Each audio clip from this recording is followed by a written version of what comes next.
like the drum track. Oh shit.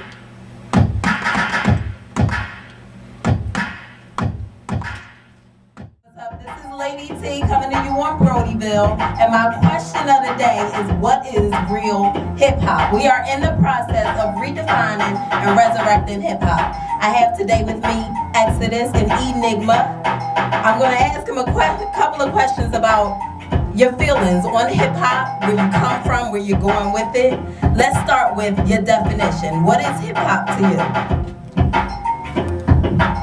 How you doing? Well, basically, my definition of hip-hop is it's realness. You know, it's everybody having a chance to speak out how they feel to themselves. You know what I mean? So, as I and a bunch of my partners have the chance to express what realness is, we have the ability and the know-how to have everybody be drawn into us, and we get a chance to speak for everybody to listen. You know, so what else? All right.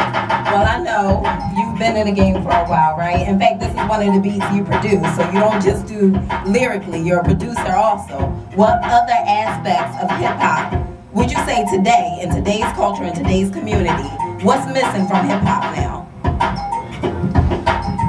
As I said before, realness. We went through the era of fake MCs. You know, we're now in the era of battling. We had the era of auto-tuning, which was a flop. I don't know why the hell they do it. Anyhow, but myself, I believe that it needs to go back to realness. I'm from the bottom, Westfield, holla back. You know what I mean? You know, every continent has their own music.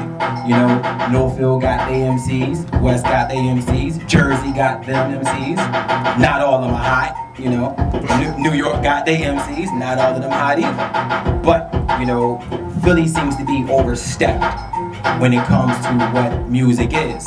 You know, they think everybody laid back on some old calm note, where we actually have real hip-hop. And real hip-hop is done from the basement. I don't care what type of audio music you got in big ass studio, I don't know about all that. You know, I'm hip-hop, I'm an 80s baby, and I love it. And that's just what it is. Okay, Mr. 80s baby. When actually did you get started? What in life turned you? Sometimes it's a tragic event, sometimes it's a joyous event. What put you on to hip-hop? What made you get in the game personally? Personally, what made me get in the game was my brother and his two partners. They had a group called SOC, Mike Record, Mike Spark, and it was a boy named Old Ski. Missing in action, I don't know where he is, but I'm still in cahoots with my brother, Mike Sparker, his partner, Mike Rec, you know, and my inspiration was them. You know, they had their group, SOC, and when I was younger, they would be on the bottom, right on the corner, 36 in Spring Garden, and everybody be having their ciphers, you know. My brother pulled me along. He was like, no, come on, yo, do this joint. You know, I got in it, and they were my inspiration. They had this producer or manager, whatever his name was, Randy. Took him out to Club Zanzibar out there, and I guess it was Jersey or somewhere, you know, where I wanted to go. So, to me, my inspiration were them. And from there, I just took it and went along with it. I understand that for a while you stopped, you took a pause, writer's block, whatever you want to call it. You're back in the game now. Where is it taking you now? And do you plan on continuing? Are you going to keep up with it? Oh, for sure. As long as I can do it, and as long as my music moves somebody, I'm going to constantly do it, you know. In the music game, you're going to have people who hate on you, and then you're going to have some that like it.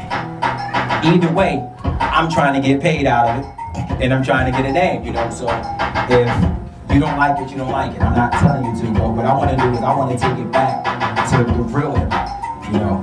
Not everybody's ready for that. Not everybody can put in a CD and say, oh, dude got a story. You know, nobody want to hear these stories. Nowadays, all these rhymes are what we like to call filler rhymes. You know, when they run out of something to say, they want to fill it in with some guns or whatever, talking about something they ain't really holding. I mean, if that was the case, if you was making bread out there on the streets, go back to the streets and make the bread and leave the music for the ones who want to do music. And that's just it. I'm feeling that, okay? So my last question to you is this. Do you want to go mainstream, or would you prefer to stay underground? Me personally, I like underground rappers better than the mainstream rappers. When you go mainstream, you lose yourself. And I guess the question is, are you willing to give up some of yourself, or would you rather stay underground and be completely you? That's funny. I would definitely like to stay underground because underground is overlooked. Underground music is making money right now. You know, mainstream, you gotta bend to their rules, you gotta do what they say. You know, it's always somebody saying, no, you can't do that. You know, and if you don't do it, they're gonna take everything they gave you and take it back. Whereas underground, you can do and say what you want to do and be you. I'm not about going out there and being somebody else. I can only be Exodus, and that's just it. So me, I prefer to be underground. You know, if anybody is smart, they stay underground. You know what I mean? And that's where the realness is. So like the Underground Railroad. There we go. Like the Underground Railroad. All right, ladies and gentlemen, to close it off, we're gonna hear a couple of bars from Exodus, or maybe a whole song, whatever you got. So you know, when you see this underground rapper pushing this underground stuff, you gonna go and buy the EP, the CD, whatever. Come out to his shows, represent. Once again, this is Brodyville, and here's Exodus.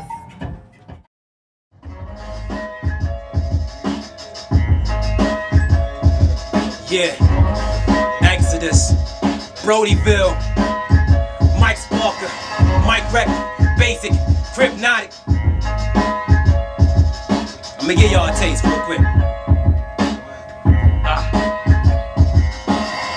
Woo! Is there a problem, motherfucker? You got something to say? Speak louder, motherfucker. Shit. But you don't really want no ruckus. You just want me to sit back and relax and act like them other suckers. Exodus is not that. Bitch, I wait for the beef to that out my shit, so I can give it to your ass raw and let you know that you ain't ready for who you be hating on. Wait, I'm surgical when I spit it, and I ain't gotta blame nobody for the murder in this bitch. Damn. See, I done heard a lot of shit, so it's hard for me to believe that you ain't just another bitch. Nigga, please stop with all that lip. I walk through the hood, you only visit in your whip. For real Adele, baby, ain't no phonies in this bitch. I talk it cause I lived it. If you want it, come and get it. But if you ain't never did, and you ain't never said, and you ain't never what? Stop talking to me, nigga.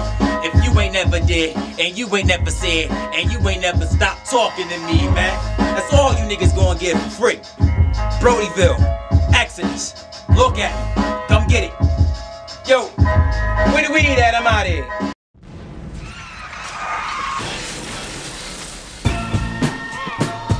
Yeah.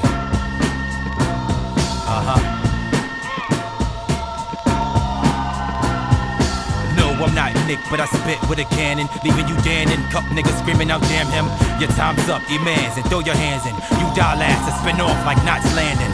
I'm outstanding, the incredible bandit, single-handedly bandaged, flows with tight planning, clear like hot sand, compressed with an arsenal. Arson you when I backdraft like fire moves. Try to lose, I'm black with a bat, I'm bearing the bad news. Had you lived the streets, you would have been cool. You're not a thug, a plug on a menstruum, a walking cycle that might blow. That's how it is.